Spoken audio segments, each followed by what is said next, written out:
Hi there, Melody from WTI, and this is no ordinary box. Those with arachnophobia, you may want to leave the room. Trust me. Do you want to know why?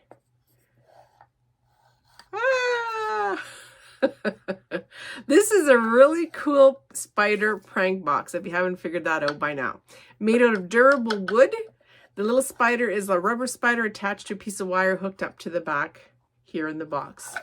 This is such a cool, fun little toy. I hate spiders. He's my little friend now. I've gotten used to him. And it's such a fun little prank. Unfortunately, it has even made grown men cry. So if this is the kind of gift that you want for your grown men or your little ones, I highly suggest this spider in a box prank. You're going to love it. And that's my point of view.